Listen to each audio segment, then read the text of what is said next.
This is Scott Vanderplu, and you're listening to the Artist Edition Index Podcast, episode 72. I went down to the St. James Infirmary, found my baby there, stretched out on a long white table, so sweet, so cold, so fast. Welcome back to the podcast where we take the written word from aeindex.org and bring it to all the life I can muster in this podcast. Try not to lower my volume there. I don't know, a bit of a throat thing going on. All right, no big topic this month. Just thoughts. I should mention the YouTube videos are going full steam. I've had an opportunity to record basically one each workday the last few weeks, so there's a lot of videos up. I tried to get videos up of everything that was on sale for Black Friday, Cyber Monday last week. So a bunch of the IDW stuff, and the two things from Wayne Allen Herald that were for $50. I mean, that was a bargain. In previous years, I put up posts for Black Friday, Cyber Monday deals, but because most people don't see those until the Saturday email, they're on the forum. I left it this year. So you were up to your own devices to find your sales, but it was IDW and Wayne Allen Herald Productions. A bunch of books for $50 or $60. Those are definitely the bargains and what I would have picked up. Of course, I have everything, so there was no opportunity to pick up anything there. I did pick up two new French AE format books. The first appearance of the Smurfs from Peyo, and then another book. I'm drawing a blank here. So that we'll see if those get reviewed. All right. The topic this month is, as I sat here and looked at things and thought, well, November is wrapping up. It's December, and we don't have a lot of books for the awards next year. I'm looking at what came out in 2022. We have P. Craig Russell's Symbolist Fantasies and Other Things, Fine Art Edition. John Buscema's Marvel Heroes Artist Edition. Dave Stevens' The Rocketeer. It's a reprint. I don't even know if I'm going to include it, but I probably will. Judge Dredd by Brian Boland. John Paul Leon's Wintermen. And Todd McFarlane's Spider-Man. I guess, hey, that's not a bad collection, actually. And we got 4 different publishers, so maybe I was a bit too hasty there. 1, 2, 3, 4, 6 books, AE format books. I was thinking about including foreign language books, but I'm not completely on the ball of what is released. I know what I pick up and what I buy, but I don't know. I don't think I'm proficient enough in French and in the watching to get that list accurate. But look for that next month. No, look for that January 1st when the Dunbeer Awards will be up, and we're going to have a choice of 6 books, so that's nice. It could have been 7. I had a nice email from a reader who said, was wondering if I had made a mistake on the site because I had moved the one book from last month. Wow, I am really just babbling on here, not saying what I want to say. Let me find this mail, and that will be nice. That way I'm not just, there it is. So Denis D. asked if the Judge Dredd by Mick McMahon Apex Edition, if I had made a mistake because I had put it to January because he already picked his up. He got his from in France on November 17th, so that's nice. No, North Americans, we are still waiting for Diamond to release it in January, so fingers crossed. I was hoping maybe to get that December 28th. Maybe it'll be a bit early, and then we'll have a 7th book for this year, 2 from 2000 AD, Rebellion. That'd be awesome, but I don't think so. I think that's going to open up 2023 for us. All right, a lot of pregnant pauses there to start this podcast off, so I'll try not to do that anymore. Shipping changes, nothing really, other than the aforementioned Judge Dredd by Mick McMahon, now moved to January 4th.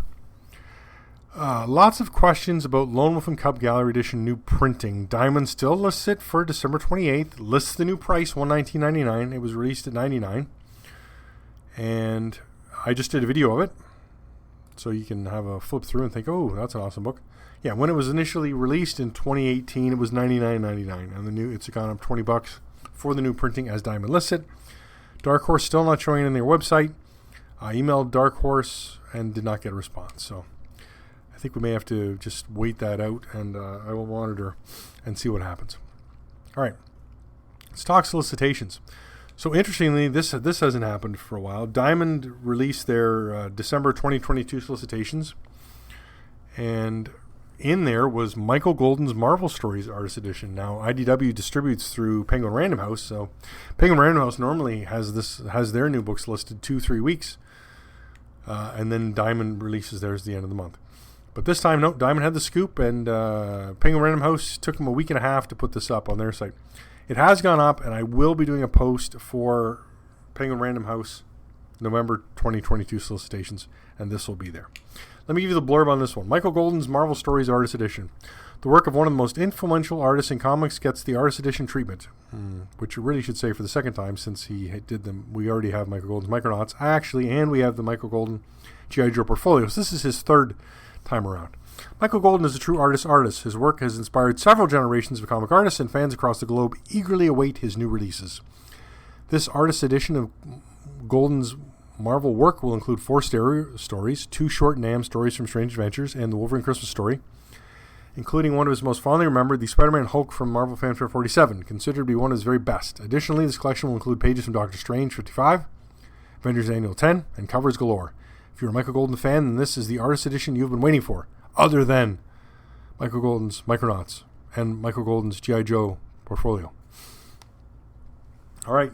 Release date, July 4th and July 5th, depending if your comic shop gets it from Penguin Random House or Diamond. 176 pages, 12 by 17, 150 US, because that's the new current price. As well, Diamond has solicited Will Eisner's The Best of the Spirit Artisan Edition, which we saw a month ago from... actually, I think we saw it a while ago from Penguin Random House. But I'll give you that blurb again, so it's fresh in your mind. Will Eisner's work on the Spirit was, in its way, as groundbreaking as Orson Welles' Citizen Kane. Both artistic achievements rewrote the book on sequential storytelling and had lasting impacts on all that followed them.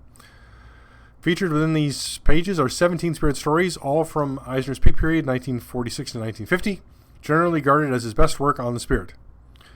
An artisan edition collects stories, covers, and pages that have been reproduced in the original art. While appearing to be in black and white, these images have been scanned in color, allowing the reader to view them as closely as possible with the original art. Ink, gradients, blue pencil, corrections, and more are all clearly visible. All the wonderful, subtle nuances that make original art so special and unique. So, April 18th, April 19th, again, depending on where your comic shop gets their IDW books. It's 8 by 12, it's 144 pages, and it's $39.99. I've got some order links up there. As always, if you can order through those, then I'm ahead of the game there. All right, that's the solicitations. There are 2 more solicitations, which I'm going to be writing up today. Again, I'm going to be putting the Penguin Random House one that has the Michael Golden. And then I'm going to be putting up a link for a Carol Day book. I'll discuss it more next month because I haven't put the article up yet. But it's an Artist Edition format book of Carol Day strips from England. It's a complete storyline. Lance Hallam is the storyline. And it's $350 US, and they're full size. This is big money, but the best treatment we're going to see, I think, for comic strips until I can get around to getting the US and produce my own AE format comic strip books. But keeping that in my back pocket still because I'm not there yet. All right, let's talk the poll for November 2022. This is an interesting one. Lettering. This month we ask our faithful readers to vote on their absolute favorite format AE book. Oh, I did that wrong. It should have been AE format book. I'm gonna edit that up. In regard to lettering, does the lettering add to the art or ruin it? Do you read your AEs as books or just marvel at the art? The options were no lettering, and I used Hellboy and Hell as the example. Digital lettering added. Frank Cho's Savage Wolverine Artist Edition was the example. Lettering provided in a second format. Michael Golden G.I. Joe Yearbook Artist Edition Portfolio had the original art on one side, and then the other side was the original art with word balloons. All right. Produced. Shown on the opposite page. I used Lone Wolf and Cub as the example for that, but you can also use a bunch of other... the Star Wars Dark Times also did that. And then lastly, as production pages printed as an extra, and that's the Sandman Overture Gallery Edition. So the voting was, most people wanted it as an extra, 19 votes. After that was digital lettering. a la Savage Wolverine, 16 votes. 14 votes said no lettering at all, just leave it as is. 9 said lettering in an alternative format, and 5 said opposite the original art. So lots of options there. And I voted for digital lettering because the digital lettering I've seen has been wonderful, and I would rather read it. I read them as a book. I read them as a comic. So, but voters have spoken. You can continue to vote. This stays active for quite a while. I'm fixing that typing formatting. It's so funny, when you're your own editor, which is something you should never do. Don't ever be your own editor. Right? You have to fix your mistakes. So that means reading something after, you can't write it and then read it the same, even the same day. Sometimes you have to let it sit there. So a lot of times I will publish a review, or I'll publish a long article, and then I'll read it and I'll notice some things. And then the next day I'll come back and I'll read it again and I'll notice a few things, and I'll get to making those corrections. So sometimes if you read a review, I do recommend that you come back and look at it in a couple of days, because I probably have changed something, which isn't great, I admit. But that's the way it is. All right, let's talk AE format out of print sales for October 2022. Lots of interesting things happening here. All right, again, Basil Wolverton's Weird Worlds. 1 copy sold for $100. Well, that's a bargain. 2 copies of Batman The Dark Knight Returns Frank Miller Gallery Edition sold for an average of $101.81. That's really come down with Graffiti Designs clearing out their books through Diamond. They're clearing out for retailers, so the retailer generally can give you a discount. But that's a great price. 4 copies of Bernie Wright's An Artifact Edition second print sold for an average of $189.99. 1 copy of Best of EC Comics Volume 1 sold for $164.20. 1 copy of Bill Sienkiewicz's Mutants and Moon Knights and Assassins sold for $204.50. That's actually quite a bit down from what we've seen the last few months, so that's a bargain. Dave Gibbons' Watchmen Artifact Edition, $169.99. Wow, that's high. 1 copy of Don Rosa's The Life and Times of Scrooge McDuck, Volume 1, $174.95. That's down a bit from where it's been. 1 copy of ElfQuest Gallery Edition, $102.50. That seems to be the going rate. 2 copies of Frank Cho's Savage Wolverine, averaging $150. 1 copy of Frank Miller's Sin City: The Hard Goodbye, $95. 1 copy of Gene Colan's Tomb of Dracula for $299.99. 2 copies of Gil Kane's Amazing Spider-Man for $155 average. 1 copy of Jack Davis's EC Stories for $249.99. Wow, that's up a bit. 2 copies of Jack Kirby's Fantastic Four, averaging $140. 2 copies of Jack Kirby's Fantastic Four: The World's Greatest Artist Edition. That's the twice up one. That's averaging $194.99. 1 copy of Jack Kirby's The Mighty Thor for $145. 1 copy of John Buscema's Silver Surfer for $93. That's a bargain. 2 copies of John Byrne's Fantastic Four for $281.25 average. That's creeping up. 2 copies of John Byrne's Marvel Classics, averaging $145. 1 copy of John Byrne's X-Men Artifact Edition, $406.77. 2 copies of John Romita's Amazing Spider-Man Artist Edition, averaging $148.25, and 4 copies of Volume 2 of that, averaging $132.49.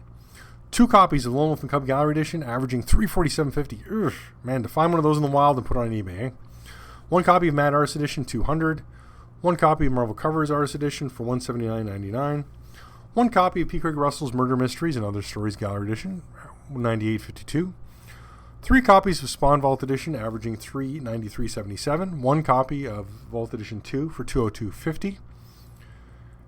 1 copy of Star Wars Artifact Edition for $55. 1 copy of Star Wars Dark Times for $45. 1 copy of Usagi Jimbo the Artist and Other Stories for $200. That is the lowest it's been for a long time. Congratulations to whoever got that. I got to say, there's a bargain. 1 copy of Wally Wood's EC Stories Artist Edition first print, $299.99. Again, that's a nice low price. 1 copy of Walter Simonson's Star Wars Artist Edition for $175. 2 copies of Walter Simonson's The Mighty Thor first print, averaging $199.99. 1 copy of Will Eisner's The Spirit Artist Edition, $174.67. Now, obviously, these are all occurred in October, so none of these are IDW Black Friday sales, which a lot of these actually were on sale. But it's nowhere near like the sales we saw last year. So we had a couple records. Let's see. Yes. So I noticed 2 records this month. Oh, I'm sorry, 1 record this month. Usagi Juma, The Artist and Other Stories Gallery Edition. On November 9th, the copy sold for $599.99. So one copy sold for $600, and in October, one copy sold for $200. So wow, that's very impressive. All right, those are the record-breaking prices, and that's the man, that's crazy. Some of these books really hold their value, I gotta say. Very impressive. 2 reviews this month. One right at the beginning and one at the end. Let's talk the first review. Todd McFarlane's Spider-Man Artist Edition. Todd McFarlane's gorgeous work on Spider-Man was nothing less than groundbreaking. His intense version of the web-slinging world crawler took the character to new heights, instilling in the character a sense of energy and vitality rarely seen before. McFarlane took each character and made them his own. Classic villains like the Green Goblin, Hobgoblin, Sandman, the Vulture, the Lizard, plus his classic interpretations of some of Marvel's greatest heroes, the Incredible Hulk and Wolverine. Let's not forget his alluring Mary Jane. McFarlane was also the co-creator of one of the most infamous new characters in years, the villainous Venom. And while there are no complete stories presented in this book, there are many examples of McFarlane's classic storytelling filled with kinetic energy and, oh, those webs.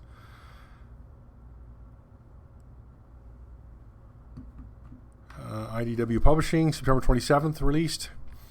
14 by 21, 192 pages, $150 US.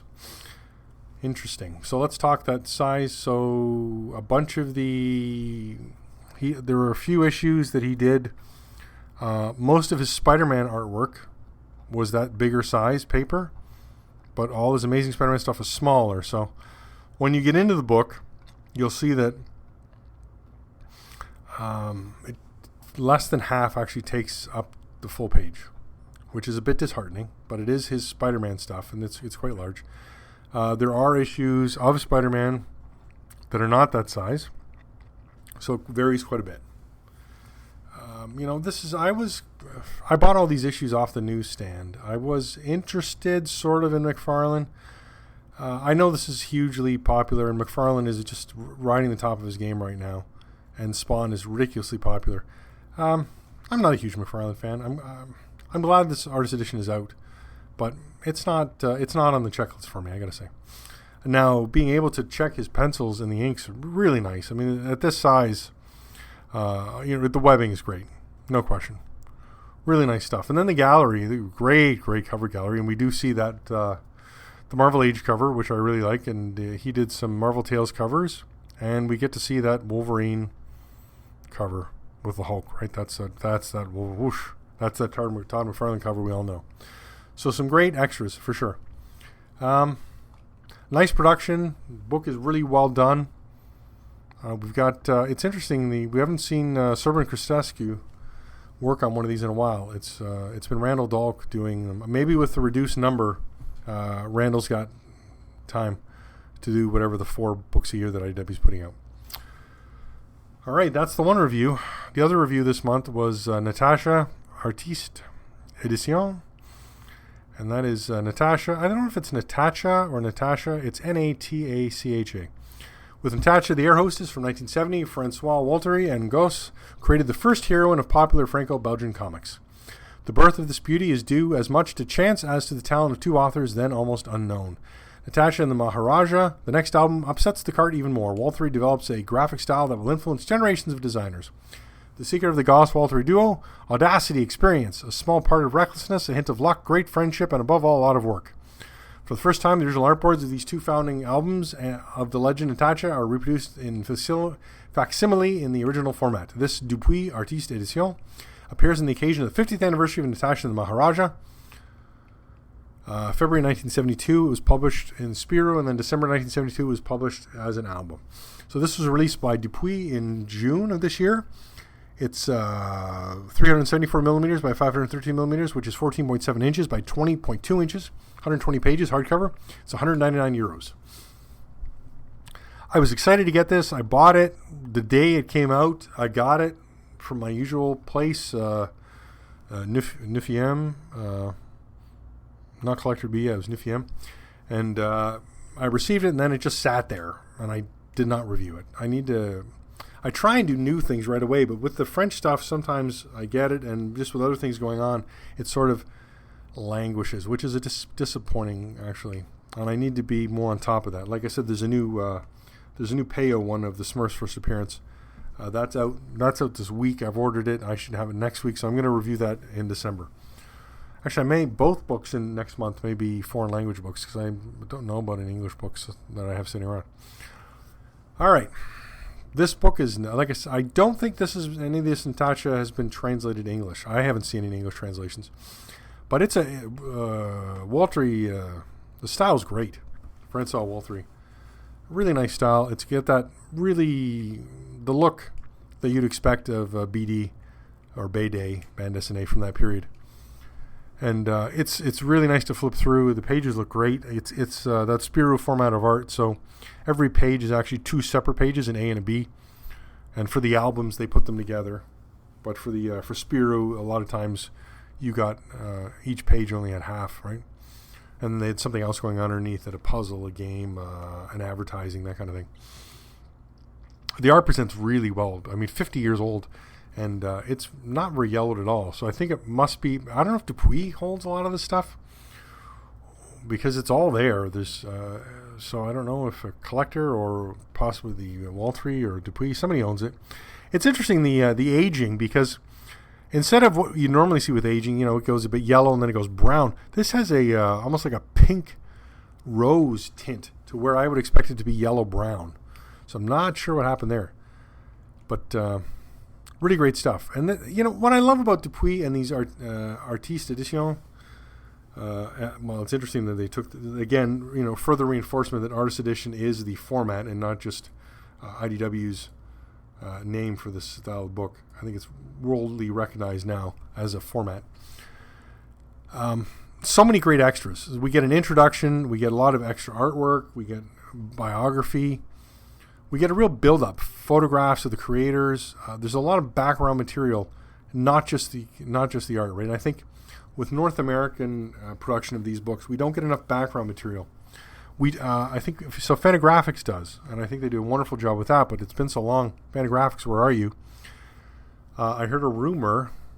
Now, don't take this with a grain of salt.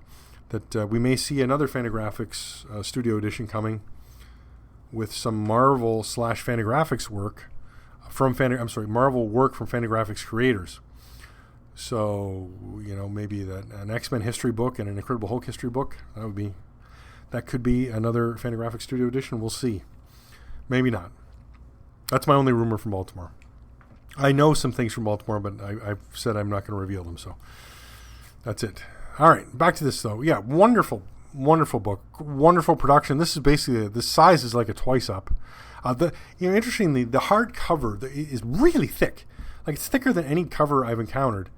I don't know if it's that or the box, really tight fit. I could barely get this thing out of the box. There's a nice finger hole so you can get the book out of the box, but I still had trouble. You can watch me struggle in the video. Going forward, you're going to see the video with every review. I've sort of caved. To me, videos are not important. Flipping through the book in a video, I don't know. I'm taking 20 to 30 pictures. I think you can get a feel of the book from the pictures and reading my review, but people like these flip throughs, and I'm reading comments on my YouTube channel, and the people say, oh, I was on the fence, but I watched your flip through and I've ordered the book. I think, well, okay. So it's appealing to somebody. And if that's the case, I will make the videos. I'm not doing a lot of extra work for it. It takes me about 5 to 6 minutes to flip through the book, capture the video. I have a boom arm. I have a space to do it. So I would like to wrap up, if I can, by early next year. First quarter 2023, every book should have a flip through. So that's exciting. I'm still trying to work on a couple things. The Café Zombo book from Dargaud last year. Was it Dargaud? No, it was it was Dargaud. Because it's such a wide format, I'm not sure I'll be able to video, but I'll give it a try. Anyway, please don't, if you're a regular reader of the site, listener of the podcast, please don't dismiss the foreign language stuff. I realize there's no nostalgia for you, most likely, because we didn't grow up reading these comics, but they have so much really to offer. And if you're a fan of original art, to be able to experience this French art is really wonderful. So that's great stuff. I miss my support the site blurb, so I'll get back to that.